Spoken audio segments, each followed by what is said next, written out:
monde et bienvenue dans mon garage pour le guide de l'auto. Alors cette semaine, il sera question du Porsche Cayenne coupé dans sa version Turbo GT extrêmement performante. On parlera aussi d'un renversement de situation du côté de l'usine de Ford d'Oakville. Mais tout d'abord, réponse à la question de la semaine dernière. En quelle année a été introduit le Honda Passport pour la première fois sur le marché nord-américain? Et non, ce n'est pas en 2019 lorsque le véhicule est arrivé chez nous, mais bien en 1994. En effet, Honda avait choisi à l'époque de faire un partenariat avec Isuzu et on avait essentiellement commercialisé un clone de l'Isuzu Rodeo, d'abord de 1994 à 1997 avec cette première génération du Rodeo, puis de 1998 à 2002 jusqu'à ce que le Rodeo soit retiré du marché. On est ensuite revenu avec le nom Passport en 2019, mais cette fois avec un produit authentiquement Honda qui dérive directement de l'ancienne génération du Honda Pilot. Et on sait que le Passport est sur le point d'être renouvelé. On attend une nouvelle génération qui devrait être dévoilée d'ici l'automne. Maintenant, du côté d'Oakville, en Ontario, l'usine de Ford qui fabriquait le Ford Edge, le Lincoln Nautilus, a été mise sur pause il y a quelques mois. Et les plans de cette usine, c'était de la transformer essentiellement pour fabriquer des véhicules électriques ou des batteries de véhicules électriques. On n'avait pas encore de détails à ce niveau-là. Et on a repoussé le projet. Chez Ford, on a annoncé que le chantier serait repoussé à 2027. Donc, l'usine serait sur pause jusqu'à ce moment-là. Et tout récemment, ce qu'on a annoncé chez Ford, c'est que ça ne serait plus des véhicules électriques, mais bien des Ford Super Duty, une troisième usine nord-américaine qui fabriquera donc des camions pleine grandeur Ford Super Duty après les deux usines américaines qui sont déjà en fonction. Il y a une forte demande pour ces camions-là. Il y a encore pénurie sur le marché pour les camions Super Duty chez Ford. C'est pas le cas avec le F-150, mais avec le Super Duty, c'est encore le cas.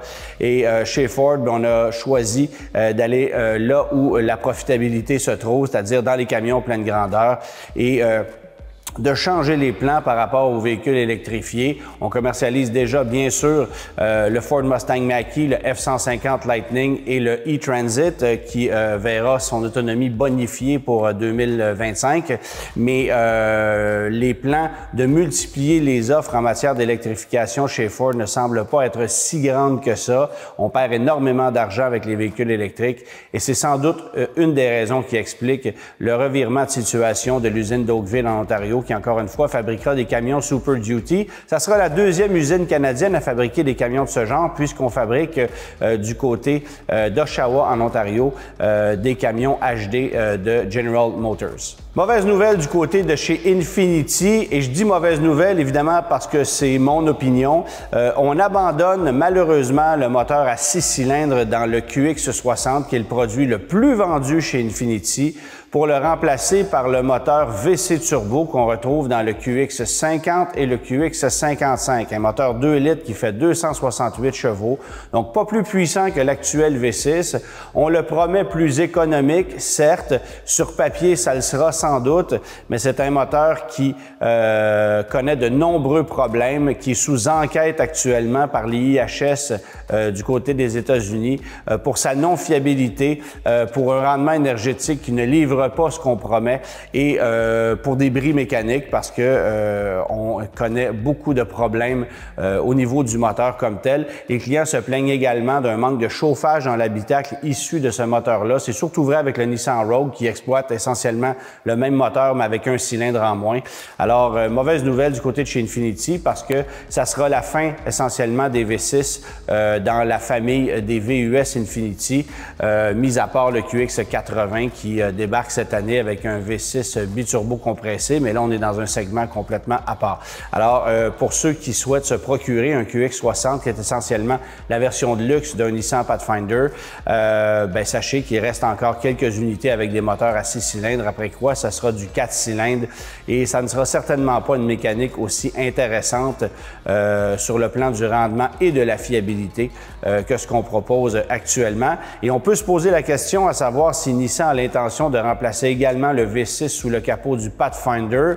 Fort probablement que ça sera le cas. On s'attend également à ce que le moteur V6 turbo de 2 litres se retrouve sous le capot du futur Nissan Murano qui sera dévoilé d'ici quelques mois. Alors, une mécanique qui a besoin de s'améliorer au niveau de son rendement énergétique réel et au niveau de sa fiabilité parce que jusqu'ici, ça n'a pas fait long feu. D'ailleurs, plusieurs acheteurs d'Infiniti QX50 et 55 sont amèrement déçus de leurs produits et c'est un véhicule qui ne connaît que peu de succès, qui devrait pourtant avoir davantage de succès sur le marché nord-américain, mais on explique ce manque de succès par son rendement mécanique, mais aussi par le fait qu'on ait une transmission CVT qui n'est certainement pas aussi dynamique sur le plan de la conduite que ce que propose la compétition.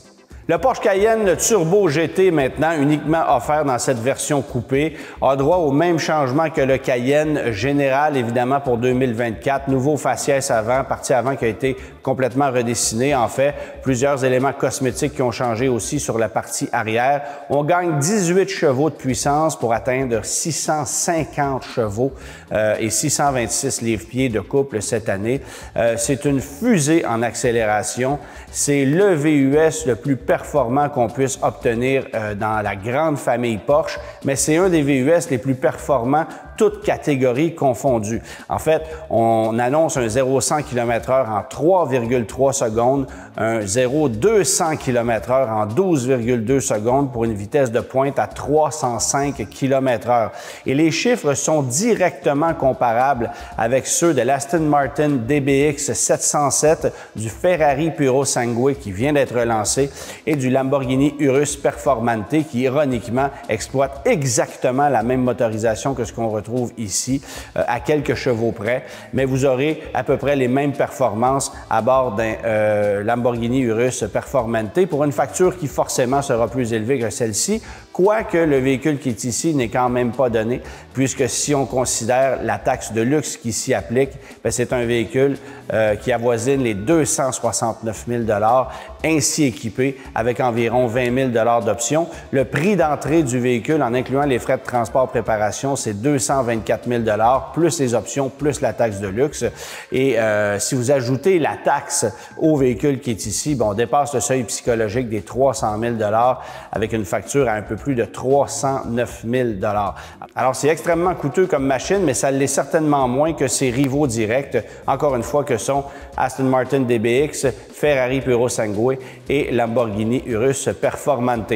On pourrait cependant trouver une alternative moins chère à ce véhicule-ci pour aller chercher 99 % des performances du Cayenne Turbo GT en l'existence du RS Q8 Performance qui sera lancé pour 2025.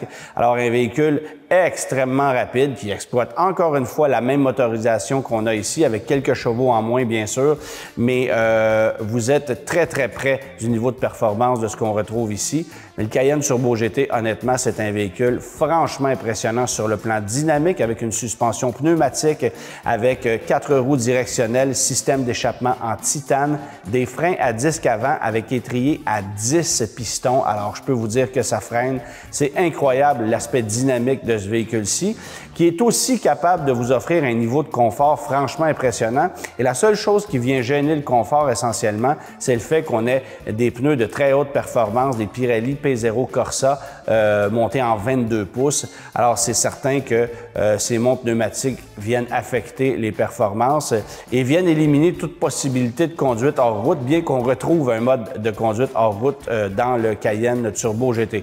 Alors, ce mode hors route est évidemment plus facilement exploitable sur les autres versions du Cayenne, mais dans le cas de la Turbo GT, oubliez ça. Bien que le véhicule ait des capacités, les monts pneumatiques font en sorte que c'est impossible.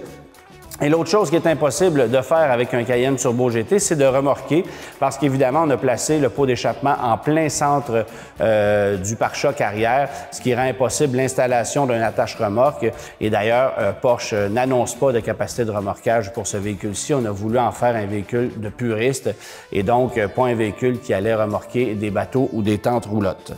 Petit mot rapide pour vous rappeler que c'est ce week-end qu'a lieu l'International des voitures anciennes de Granby, 26 au 28 juillet. Plus de 3500 véhicules sont attendus. Et semble-t-il que Dame Nature sera de notre bord cette année.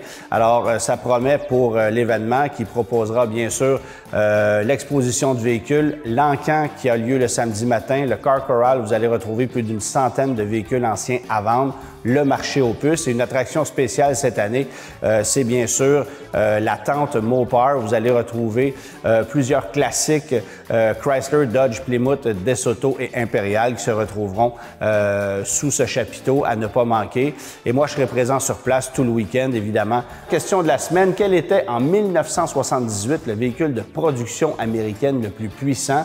Réponse la semaine prochaine.